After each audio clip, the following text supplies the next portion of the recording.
I remember when I glanced on my habit tracker and seen that I hadn't touched a book in a whole 3 days. It hit me like a ton of bricks.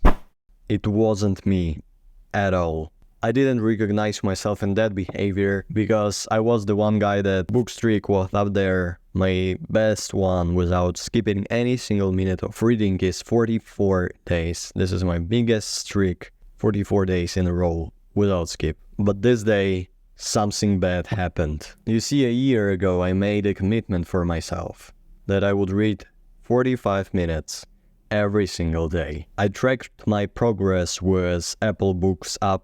I had a routine.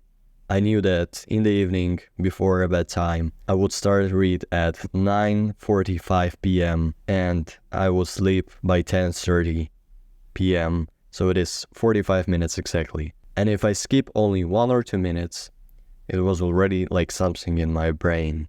And the previous 3 days, I skip only 5 minutes and gone. I thought to myself, okay, I can't do 45 right now, I would not meet my goal. So I skipped a full time. And yesterday I also skipped like 5 minutes and it led me to skipping whole 30 of them. But at the 10 last minutes I thought to myself, okay, I will open the book Essentialism because it is absolutely worth to read.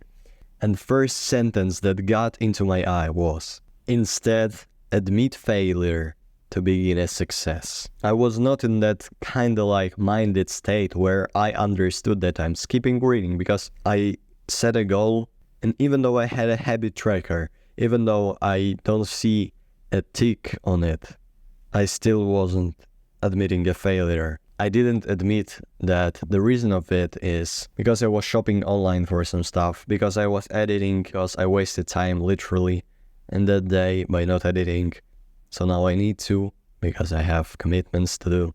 This simple habit reading, it taught me a valuable lesson. Instead, admit your mistakes to begin a success. The guy told me the story that he was with his friend and he was trying to get a direction to a party. He was asking everyone, every single stranger on the street, where can I get? And no one could tell him where. He was riding in circles, and in the end, he opened a Google map and check where he needs to go. He wasted many time and energy by speaking with these random teenagers, by speaking with strangers, asking them the same kind of questions and not getting a result. Imagine the feeling when you're sitting with your friend who just can't open the freaking maps, who just tried to do something useless. Now, he didn't admit his mistake. If he would admit, okay, nobody knows where is it, I would just type this into Navigator. He would not waste his time and his energy. He would improve his performance and would not destroy or make the relationship worse with his friends that sits nearby. So he admitted his mistakes. But the video is called Stuck in a Rut. The same with reading was my habit.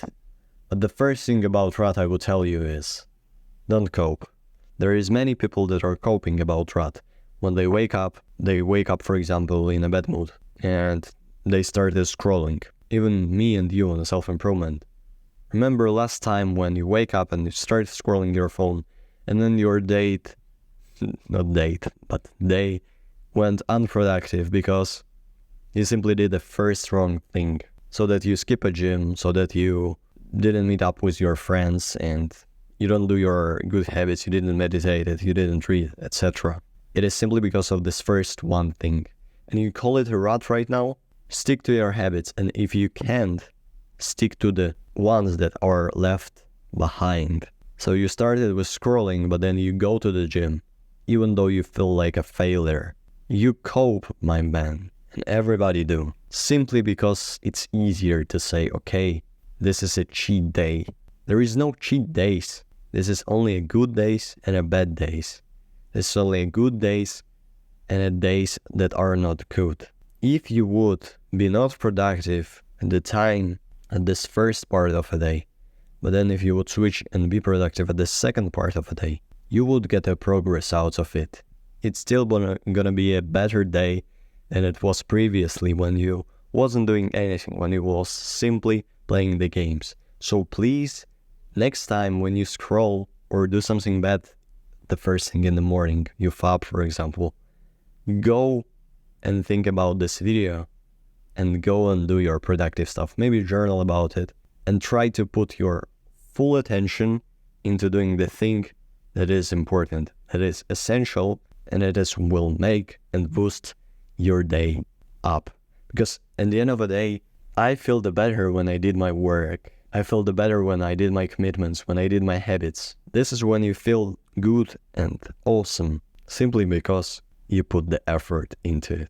Now the second thing, as I said, find and analyze the problem. Once again, instead admit failure to begin a success.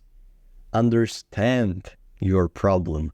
Understand that you're wasting your time by scrolling, and destroy this friction and this destruction just by simply putting your phone in other room or block the apps that are destroying you or delete them. Now to admit and fix to begin a success. Now to admit that you did bad, now you need to do great. That's what I told you to go on and do in your day and to remember this video, like I said earlier. Last thing I will tell you is do the habits and fix your problem. Habits is an easy fix, the easier one that you can think of, because you don't need to think when to do a habit. You don't need to think what to do in this habit and how to do it, because it's simply put it into your brain already. You already thought about it. It is already rational and you do it automatically. And this is the easiest fix. Just stick to your habits. And if you can't, remember this video and put all the effort to stick into it. I told you 3 times, admit your failures to begin a success, fix your failures, and you fix them by sticking to your habits. And remember that people have too much copium, so don't be nice, be good. See you in the next one. Wabang.